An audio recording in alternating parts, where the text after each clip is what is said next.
மாணவர்கள் அனைவருக்கும் வணக்கம். காமராஜர் பயிற்சி மையம் திருச்சி. இப்போ 2ஆம் நிலை காவலர் உடற்திறன் தேர்வு முடிவடைந்து விட்டது. அடுத்து sub inspector of police result cancel பண்ணிட்டாங்க. கூடிய விரைவில் ரிசல்ட் வரும்னு சொல்லிட்டாங்க. இப்போ வரைக்கும் கிடைத்த தகவலின் அடிப்படையில் பிப்ரவரி 24ஆம் தேதியிலிருந்து சப் இன்ஸ்பெக்டர் ஆஃப் போலீஸ்க்கு உடற்திறன் தேர்வுகள் நடைபெறும் அப்படின்ற தகவல் இருக்கு. இதுக்கு மேலே சேஞ்ச் ஆச்சுன்னா அதுக்கு நமக்கு பாசிட்டிவா அமைஞ்சிரும். அப்புறமா பேசிக்கலாம் அதை பத்தி. ரைட்டு.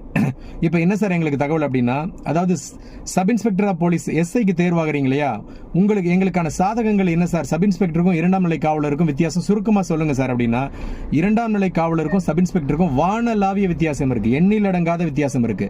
ஒரு நபர் சப் இன்ஸ்பெக்டராக செலக்ட் ஆகிறதுக்கு, அதாவது 2ஆம் நிலை காவலராக ஒரு நபர் இப்போ சேர்றாங்கன்னா 2026 2ஆம் நிலை காவலராக சேர்றாங்கன்னா இவங்க சப் இன்ஸ்பெக்டர் ஆகிறதுக்கு 2046ஆம் வருடம் தான் சப் இன்ஸ்பெக்டர் ஆக முடியும். தமிழ்நாடு விதிகளின்படி, அரசு விதிகளின்படி 20 வருடம் பணி அனுபவம் இருந்தால் மட்டும்தான் சப் இன்ஸ்பெக்டர் போலீஸ் கிடைக்கும். அதுவும் இப்போ புதுசாக போட்டிருக்கிற ஜிஓ படி இதற்கு முன்னாடி 25 வருடங்கள் தேவைப்பட்டது சப் இன்ஸ்பெக்டர் ஆகிறதுக்கு. ஆனால் நேரடி உதவி ஆய்வாளராக, நேரடி சப் இன்ஸ்பெக்டராக சேரக்கூடிய ஒரு நபர் மிக குறைந்தபட்சம் மாவட்ட காவல், மிக குறைந்தபட்சம் டெப்டி சூப்பரண்ட் ஆஃப் போலீஸ், அதிகபட்சம் மாவட்ட காவல் கண்காணிப்பாளர், சூப்பரண்ட் ஆஃப் போலீஸ் வரைக்கும், டிஸ்ட்ரிக்ட் சூப்பரண்ட் ஆஃப் போலீஸ் வரைக்கும் பதவி உயர்வு பெறலாம்.